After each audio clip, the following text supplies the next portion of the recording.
Know you've been a good friend. James and the Giant Peach by Roald Dahl. Chapter 35.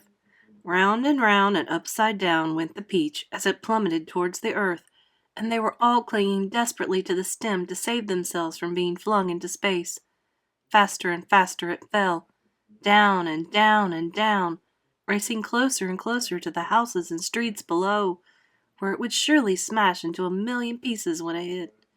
And all the way along Fifth Avenue and Madison Avenue, and along all the other streets in the city, people who had not yet reached the underground shelters looked up and saw it coming, and they stopped running and stood there staring in a sort of stupor at what they thought was the biggest palm in all the world falling out of the sky onto their heads. A few women screamed, others knelt down on the sidewalks and began praying aloud. Strong men turned to one another and said things like, "I guess this is it, Joe," and "Goodbye, everybody, goodbye." And for the next 30 seconds the whole city held its breath, waiting for the end to come. Chapter 36. "Goodbye, Lady Bird," gasped James, clinging to the stem of the falling peach. "Goodbye, Centipede. Goodbye, everybody."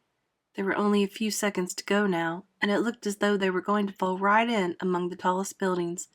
James could see the skyscrapers rushing up to meet them at the most awful speed, and most of them had square flat tops, but the very tallest of them all had a top that tapered off into a long, sharp point, like an enormous silver needle sticking up into the sky, and it was precisely onto the top of this needle that the peach fell. There was a squelch. The needle went in deep, and suddenly there was the giant peach, caught and spiked upon the very pinnacle of the Empire State Building.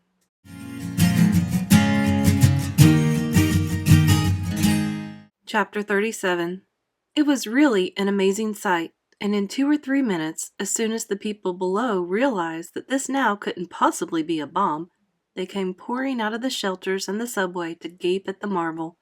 The streets for half a mile around the building were jammed with men and women, and when the word spread that there were actually living things moving about on the top of the great round ball, then everyone went wild with excitement. "It's a flying saucer!" they shouted. "They are from outer space. They are men from Mars. Or maybe they came from the moon." And a man who had a pair of binoculars to his eyes say, "They look pretty peculiar to me, I'll tell you that." Police cars and fire engines came screaming in from all over the city and pulled up outside the Empire State Building. 200 firemen and 600 policemen swarmed into the building and went up in the elevators as high as they could go.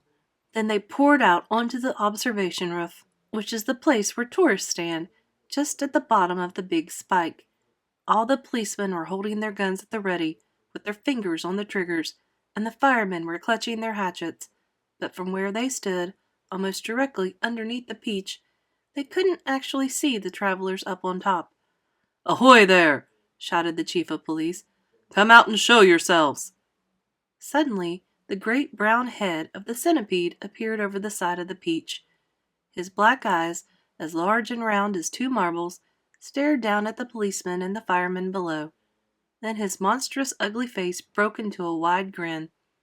The policemen and the firemen all started shouting at once. "Look out!" they cried. "It's a dragon!" "It's not a dragon, it's a wampus!" "It's a gorgon!" "It's a sea serpent!" "It's a proc!" "It's a manticore!" 3 firemen and 5 policemen fainted and had to be carried away. "It's a snozwanger!" cried the chief of police. "It's a wangdoodle!" yelled the head of the fire department. The centipede kept on grinning. He seemed to be enjoying enormously the commotion that he was causing. "Now see here," shouted the chief of police, cupping his hands to his mouth. "You listen to me. I want you to tell me exactly where you've come from." "We've come from thousands of miles away," the centipede shouted back, grinning more broadly than ever and showing his brown teeth. "There you are," called the chief of police. "I told you they came from Mars." "I guess you're right," said the head of the fire department. At this point, the old green grasshopper poked his huge green head over the side of the peach, alongside the centipede's. 6 more big, strong men fainted when they saw him. "That one's an oink!" screamed the head of the fire department. "I just know it's an oink." "Or a cockatrice," yelled the chief of police. "Stand back, men. It may jump down on us any moment." "What on earth are they talking about?" the old green grasshopper said to the centipede. "Search me," the centipede answered, "but they seem to be in an awful stew about something." Then Miss Spider's large, black, murderous-looking head, which to a stranger was probably the most terrifying of all, appeared next to the grasshoppers. "Snakes and ladders!" yelled the head of the fire department. "We are finished now. It's a giant scorpula." "It's worse than that," cried the chief of police. "It's a vermacious nid. Oh, just look at its verminous, gruesome face." "Is that the kind that eats fully grown men for breakfast?" the head of the fire department asked, going white as a sheet. "I'm afraid it is," the chief of police answered. "Oh, please, why doesn't someone help us out to get down from here?" Miss Spider called out. "It's making me giddy." "This could be a trick," said the head of the fire department. "Don't anyone make a move until I say." "They've probably got space guns," muttered the chief of police. "But we've got to do something," the head of the fire department announced grimly. "About 5 million people are standing there on the streets watching us." "Then why don't you put up a ladder?" the chief of police asked him. "I'll stand at the bottom and hold it steady for you, while you go up and see what's happening." "Thanks very much," snapped the head of the fire department. Soon there were no less than 7 large, fantastic faces peering down over the side of the peach. The centipedes, the old green grasshoppers, Miss Spiders, the earthworms, the ladybugs, the silkworms, and the glowworms. And a sort of panic was beginning to break out among the firemen and the policemen on the rooftop. Then, all at once, the panic stopped, and a great gasp of astonishment went up all around. For now, a small boy was seen to be standing up there beside the other creatures. His hair was blowing in the wind, and he was laughing and waving and calling out, "Hello, everybody! Hello!" For a few moments, the men below just stood and stared and gaped. They simply couldn't believe their eyes.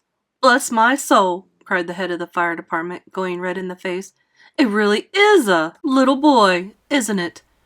"Don't be frightened of us, please," James called out. "We are so glad to be here." "What about those others beside you?" shouted the chief of police.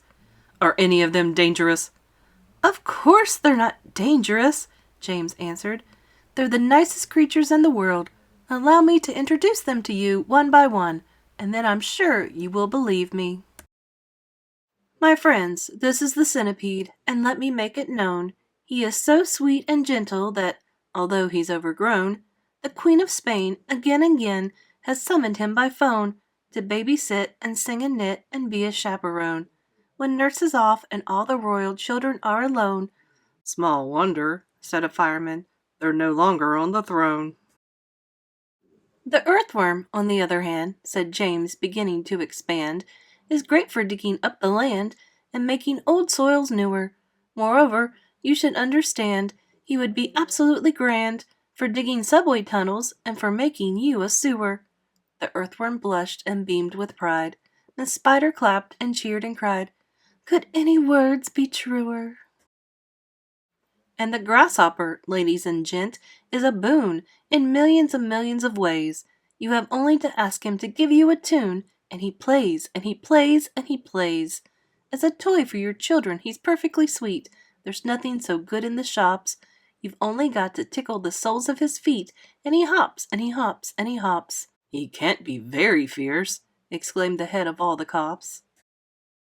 And now, without excuse, I'd like to introduce this charming glowworm, lover of simplicity. She is easy to install on your ceiling or your wall, and although this smacks a bit of eccentricity, it's really rather clever, for thereafter you will never, never, never have the slightest need for using electricity.